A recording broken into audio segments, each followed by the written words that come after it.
안녕하세요, 조승입니다. 오늘은 고프로로 브이로그 찍을 때 세팅하는 방법을 말씀을 드릴 건데요. 지금 제가 말씀드릴 것들을 숙지를 하고 계시면은 다른 카메라들에도 적용이 다 가능한 것들이니까 한번 잘 따라와 주시기 바랍니다. 일단 고프로로 브이로그를 찍을 때 장점은 작고 가볍다, 휴대성, 나름 화각도 다양하고요. 화질 좋고 방수되고 액세서리 많고 오디오도 이 정도면 됐고, 그런데 이제 단점은 빛이 조금 적은 곳에 들어가면은 노이즈가 좀 끼고요. 그리고 줌을 당길 수가 없어요. 어느 정도 디지털 줌은 되는데 그건 별로 의미가 없고요. 그리고 얘가 방수는 되는데 물속에 들어갔다 나오면은 얘가 오디오가 조금 이상해져요. 여기서 운전하는 게 굉장히 초보 운전들도 운전하기가 굉장히 좋을 만큼 백미러가 텅 안 잡혀 있어.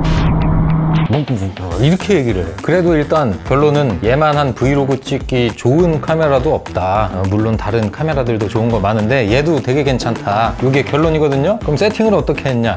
이렇게 내리면 세팅 바로 할 수 있는데 음성은 켜놓고 일단 안 쓰고 있어요. 고프로 촬영 정지,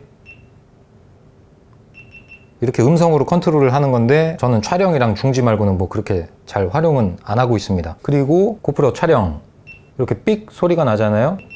근데 이런 삑삑삑 소리가 나면은 뭔가 남들한테 눈치 보이고 요럴 때가 있단 말이에요. 그때는 얘를 꺼주시면 됩니다. 고프로 촬영 소리 없이 하죠. 그리고 요거 토끼는 뭐냐, 고프로가 이렇게 꺼졌을 때 전원을 계속 누르고 있어야 얘가 또 켜지고, 레코딩 버튼을 누르면 그때 촬영을 시작을 하잖아요. 근데 그럴 거 없이 그냥 레코딩만 누르면 바로 지가 켜서 촬영을 시작을 합니다. 요게 빠르다, 그래서 난 토끼다, 뭐 이런 얘기고요. 그리고 누르면 다시 꺼집니다. 요 기능이에요. 근데 저는 켜놨어요. 은근히 쓸 때가 많이 있더라고요. 그 다음에 자물쇠, 저는 이거 그냥 꺼놓을 때가 많은데 얘는 그때그때 키든지 끄든지 하면 돼요. 자, 이렇게 화면을 잠갔습니다. 그러면은 제가 나중에 뭐 하나 만지려고 하면은 얘를 밀어가지고 해제를 해야 돼. 이렇게 해야 돼요. 근데 터치도 잘 안 돼. 이것도 단점이야. 그리고 얘는 고프로 앞쪽에 표시되는 화면 있잖아요. 얘를 어떻게 할 거냐, 실제 화면으로 했습니다. 고프로를 촬영을 하고 있을 때 요 실제 화면이 요 앞쪽에서도 보이게 이렇게 해놨어요. 이게 제일 좋은 것 같아요. 그리고 얘 방향 잠김, 이거는 핸드폰으로 좀 보여드려야 될 것 같은데, 화면을 잠갔잖아요. 화면을 잠근 상태에서는 이렇게 하면은 까꾸로 되죠. 내가 까꾸로 찍고 싶으면 까꾸로 찍고, 똑바로 찍고 싶으면 똑바로 찍고, 뭐 이런 얘기예요. 까꾸로 찍고 싶으면 까꾸로, 똑바로 찍고 싶으면 똑바로. 그런데 화면 잠금을 껐다 그러면 제가 까꾸로 찍어도 똑바로, 똑바로 찍어도 또 똑바로, 이렇게 지가 알아서 화면을 계속 똑바로 맞춰주는 거예요. 까꾸로 찍고 싶은데 똑바로 돼. 계속 이렇게. 요 차이입니다. 뭐 의미 없어요. 근데 저는 잠궈 놓고 쓴다. 왜냐면 그렇게 해야 내가 찍고 싶은 대로 찍어지니까. 그리고 얘 맥스 렌즈, 이거는 따로 맥스 렌즈를 사야 활성화가 되는데 저는 굳이 필요 없어서 안 샀습니다. 그래서 이제 저는 세팅을 이렇게 한다. 그리고 한 장 넘겨서 여기부터가 이제 진짜 세팅인데요. 동영상 모드 연장, 이렇게 최상의 품질로 하면은 5.3K 까지 찍을 수가 있고, 배터리 절약으로 하면은 4K까지 찍을 수 있고, 가장 긴 배터리로 하면은 1080으로 찍을 수가 있어요. 근데 유튜브에 올리는 거 대부분이 1080이기 때문에 얘로 해도 상관은 없는데, 저는 가끔씩 4K랑 1080 왔다 갔다 하려고 얘를 이렇게 놓고 있습니다. 이렇게 연장으로 해 놓으면 나중에 여기 하단을 눌렀을 때 이렇게 1080 또는 4K, 뭐 슬로우 모션 이런 기능들이 나오게 되고요. 최상의 품질로 했을 때는 이거 터치가 왜 이래? 보이시죠? 5.3K, 아주 높은 화질로 찍을 수가 있다. 의미 없다. 4K든 1080이든 고프로는 다 거기서 거기다. 저는 이런 생각으로 사용을 하고 있습니다. 5.3K, 4K, 1080,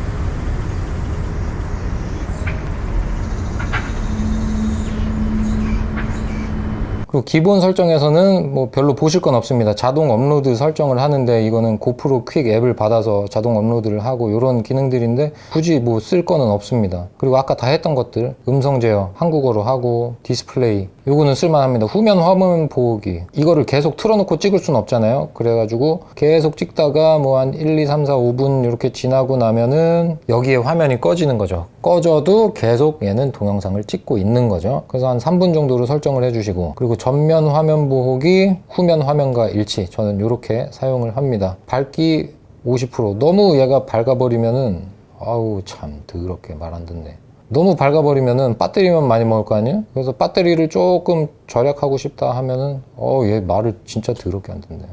자, 10%. 배터리 조금 더 오래 쓰기 위해서 한 10%. 근데 눈으로 좀 보면서 하려면 그래도 한 50% 정도는 하고 쓰시면 됩니다.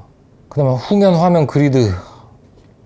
지금 이렇게 선들이 나타났죠? 이 선에 맞춰서 예쁘게 찍어라. 이런 기능도 있고요. 근데 저는 이거 꺼놓고 사용합니다. 네, 그래서 뭐 날짜와 시간, 정보, 규정, 초기화 뭐 이런 내용들이 있고요. 아, 드디어 여기 이게 핵심입니다. 이게 핵심이에요. 이거를 만약에 아무것도 모르겠어 그러면 그냥 간편 이렇게 해놓고 모든 것을 오토로 찍으시면 돼요. 다 없어졌죠? 얘 빼고 광각으로 할 거냐 리니어로 할 거냐, 그리고 슬로우 모션 할 때는 8배로 할 거냐 2배로 할 거냐, 뭐 이런 얘기들이 있고요. 나머지는 전부 오토. 그런데 우리는 전문가로 갈 거니까, 그쵸? 전문가가 말만 전문가지 매뉴얼로 세팅하겠다 이거예요. 근데 뭐 말을 전문가라고 해놔가지고 전문가가 아니면은 누르면 안 될 것처럼 만들어놨어. 근데 저는 보통 브이로그를 찍을 때는 1080으로 합니다. 4K가 별로 의미가 없다고 저는 보거든요. 얘는 액션캠이잖아요. 고화질로 예쁘게 담으려면은 미러리스를 사용하시고, 고프로는 그냥 쉽고 편하게 브이로그 정도 찍을 수 있는 용도다, 아니면은 액션캠으로 사용하거나 그럴 때 쓰는 용도다, 이렇게 생각을 해야 편합니다. 이거를 4K로 놓고 찍으면 무조건 화질이 좋아질 거라고 생각하시는 분들이 계시는데, 똑같은 환경에서 이거는 미러리스 1080으로 찍은 거고요, 이거는 고프로 5.3K로 찍은 겁니다. 이 차이가 보이십니까? 명확하지 않습니까? 그래서 고프로로 4K를 하나 5K를 하나 별 의미가 없다고 하는 겁니다. 괜히 이게 용량만 커지고 나중에 4K 편집이 되는 컴퓨터 사양 이런 거를 검색하게 되니까 그냥 속 편하게 1080이 좋다. 자, 그래서 이제 전문가로 왔죠. 이 안에서 더 설정을 할 수 있는 것들이 보입니다. 하나씩 보겠습니다. 7곱하기 정상 속도 60, 120, 240. 1초에 사진이 24장 찍히냐 1초에 240장이 찍히냐, 이 차이입니다. 많이 찍히면 많이 찍힐수록 슬로우 모션이 더 천천히 멋있게 되겠죠. 보통 영화 같은 경우는 24, 예능 같은 경우는 30이라고 많이들 말씀을 하는데, 저는 거의 대부분 30프레임 퍼 세컨드로 두고 찍습니다. 브이로그에서 슬로우 모션 필요한 경우가 얼마나 있겠어요. 그리고 얘를 보시면 L은 리니어, 얘는 광각, 얘는 슈퍼뷰. 저는 거의 리니어 아니면 광각 요 두 개로 쓰고 있습니다. 근데 리니어를 제일 많이 쓰기는 해요. 그리고 이 아래를 눌러 보시면은 뭘로 찍을 거냐, 일단 저는 배터리 절약 모드에서 하는 거예요. 여기 연필을 누르시면 해상도 설정 누르시면, 자, 여기서도 바꿀 수가 있습니다. 4K 24 아니면 4K 30으로 할 거냐, 사진이 1초에 30장 찍힌다 120장 찍힌다 뭐 이런 얘기예요. 근데 저는 브이로그 할 때는 가장 낮은 해상도에다가 30 프레임 속도, 그리고 비율은 16대 9. 여러분이 유튜브로 보시는 대부분의 영상들이, 쇼츠를 제외하고 대부분의 가로 영상들이 16대 9 비율이거든요. 굳이 4대 3 비율로 할 이유가 없어요. 저는 이렇게 쓰고 있고요. 자, 렌즈는 리니어. 이건 뭐 아까 한 거랑 똑같은 거고요. 자, 하이퍼 스무스 오토 부스트. 이거는 오토로 화면 흔들림을 잡아주는 거. 얘는 화면이 흔들면 흔드는 대로 다 보여지는 거. 근데 저는 그냥 오토로 해놓고 씁니다. 자, 예약 캡처, 꺼짐 이런 거 볼 거 없고요. 길이는 제한 없음으로 하시고요. 하인드 사이트 이것도 별로 의미는 없습니다. 내가 촬영을 하기 전에 몇 초 전에 화면을 더 녹화를 하는 거예요. 줌은 뭐 별로 디지털 줌인데 의미가 없어요. 하실 필요 없고요. 그 다음에 색깔은 10비트로 그냥 기본적으로 되어 있고, 비트율 표준. 근데 얘를 올리면은 더 높은 비트율을 사용을 해서 더 예쁘게 잘 찍힙니다. 최고의 품질이 됩니다 하는데 의미 없고요. 고프로라서 의미가 없다는 거예요. 미러리스 같은 경우는 좀 다른 얘기지만. 그리고 셔터 그냥 자동으로 해두시면은 제일 속 편하고, 얘는 뭐냐면 이렇게 뭐 30, 60, 120, 240 이렇게 있잖아요. 저희가 해상도를 1080에 30 fps로 맞췄잖아요. 그런데 요 셔터 스피드 같은 경우는 기본적으로 fps 곱하기 2를 하시면 돼요. 저희가 30 fps로 찍으면 60으로 찍으면 되고, 60 fps로 찍으면 120으로 하면 되고, 근데 고프로에서는 그냥 오토로 두셔도 좋습니다. 그리고 노출값 고정, 얘는 그냥 0으로 두시면 돼요. 화이트 밸런스도 자동으로 두시는 게 제일 좋은데 얘는 이렇게 하면 차가워지고 색감이 위로 올라가면 올라갈수록 점점 따뜻해지고, 화이트 밸런스는 그냥 오토로 두시는 게 제일 속 편합니다. 굳이 뭐 얘를 가지고 뭘 시네마처럼 찍으려고. 그리고 iOS는 최소 100, 최대 1600으로 저는 뒀거든요. iOS는 밝기를 조절한 건데 iOS를 100으로 두고 이렇게 들어가면은 밝은 곳에서는 이렇게 잘 찍히는데 어두운 곳에 들어가면은 밝기 조절이 갑자기 밝아져야 되는데 계속 똑같이 어두운 거야. 그런데 얘를 100에서 1600으로 두면은 이렇게 어두운 데로 들어가니까 지가 알아서 1600까지 밝아졌죠? 어두운 환경에서 내 눈에 거의 제일 비슷하게 보이는 게 저는 1600이더라고요. 100에서 1600. 조금 더 어두운 데서 밝게 보이고 싶으면 1600보다 살짝 높게 3200 뭐 이렇게 두셔도 되는데 저는 1600 정도가 제일 적당한 것 같고요. 선명도는 중간, 색상은 내추럴, 이런 것들은 한 번씩 만져보면서 뭐 나한테 더 잘 맞는 거 이렇게 고르시면 될 것 같아요. 저는 내추럴 항상 쓰고 있습니다. 그리고 오디오 꺼짐 의미 없습니다. 고프로는 그냥 오디오가 이 정도면 됐다, 이 느낌으로 쓰면 되기 때문에 정말 아무것도 안 보인다. 라이트를 끄면 진짜 아무것도 안 보여. 별로 신경 안 써도 됩니다. 바람은 자동, 바람 소리 감소 저는 자동으로 두고 이렇게 쓰고 있고요. 바로가기는 왼쪽에 렌즈, 오른쪽에 줌, 뭐 이런 식으로 기본 세팅이 되어 있는데, 얘는 뭐냐면 메인 화면으로 갔을 때 왼쪽에는 얘네, 오른쪽엔 얘네, 뭐 이렇게 해가지고 바로바로 이렇게 누를 수 있게 가장 많이 쓰는 기능들을 그냥 바깥에서 바로바로 선택을 할 수 있게끔 하는 거, 그겁니다. 자, 그러면 고프로를 가지고 액티비티나 물놀이 갈 때, 그리고 브이로그 할 때 뭘 가져가면 좋을지 액세서리들을 좀 보여드릴게요. 일단 고프로가 배터리가 그렇게 긴 편이 아니니까 얘는 배터리 넣는 배터리통, 싸제 여기에 여분의 배터리를 이렇게 넣고 다닙니다. 배터리가 잔량이 있냐 없냐 이런 표시도 되고요. 물놀이를 간다, 필수.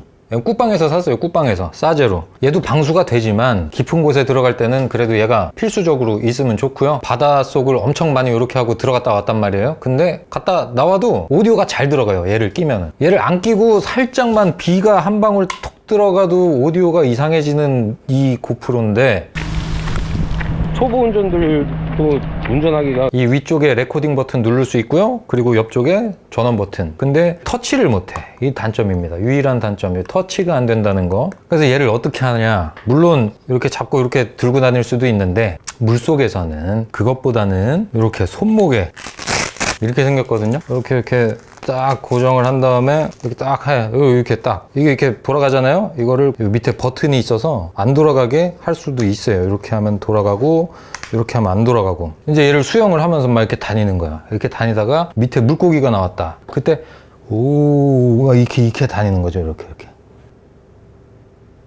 그냥 뭐 이게 편하게 썼어요. 막상 또 물속에 들어가려고 하니까 차라리 뭐 머리에 다는 게 나을 수 있을 것 같기도 하고, 그쵸? 뭐 얘도 나쁘지 않습니다. 그런데 한 가지 단점은 얘를 손목에다가 올리면은 좀 무겁기도 하고 느낌이, 그리고 손목이 얇은 사람한테는 이게 헐렁헐렁해요. 제가 그렇게 손목이 얇은 편인데도 헐렁헐렁해요. 그리고 얘를 이렇게 손목에서 이렇게 빼가지고 이렇게 해가지고, 얘는 안 되네. 얘는 안 됩니다. 짧아. 손목용입니다. 손목용. 그리고 이거 산발이, 얘를 이렇게 두고 사용을 하셔도 되고요. 얘가 어느 정도 길이가 늘어나기도 합니다. 많이는 아닌데 요 정도 늘어나요. 근데 요 정도 늘어나면 충분하거든요. 얘가 워낙 화각이 넓다 보니까 살짝 이렇게 해서 이렇게 들고 다니면서 이렇게 찍어도 전혀 내 얼굴이 너무 가까이 있다거나 그런 느낌을 받지 않습니다. 괜찮아요.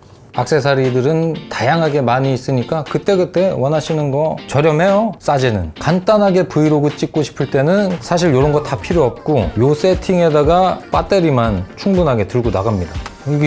이렇게 다니다가 이렇게 해가지고 딱 찍으면 돼요. 굉장히 간단합니다. 아주 고퀄은 아니지만 어느 정도 깨끗한 화질, 그리고 깨끗한 목소리가 담기는 브이로그, 그런 거를 하실 때는 이 고프로만한 것도 없습니다. 저도 이거를 브이로그, 그냥 저희 딸내미랑 어디 놀러 가고 이런 거 있잖아요. 제가 공개로 하지 않은 것들도 많이 있어요. 왜 남들이 보면 재미없을까 봐. 저만 재밌거든요. 그런 거 이제 기록용으로 유튜브에 공개하지 않고 링크가 있는 사람들끼리만 보게 이렇게 설정을 할 수가 있잖아요. 그래서 가족끼리 보고 이런 거 할 때도 이거 기록용으로도 굉장히 좋은 것 같아요. 이렇게 한번 세팅을 해보시고요. 요 세팅, 저 세팅 만져보시면은 요런 거구나 하는 느낌을 쉽게 받으실 수 있을 겁니다. 그러면 저는 또 다음 영상으로 찾아뵙겠습니다. 감사합니다. 뭐가 이렇게 바닥에 떨어져 있는 거야, 이게? 뭐야? 뭐 이렇게 떨어져 있어. 알고 보니까 이거였어. 여러분 이거 애매하네요. 싸구려라 그런지 요게 겁나 떨어지네요.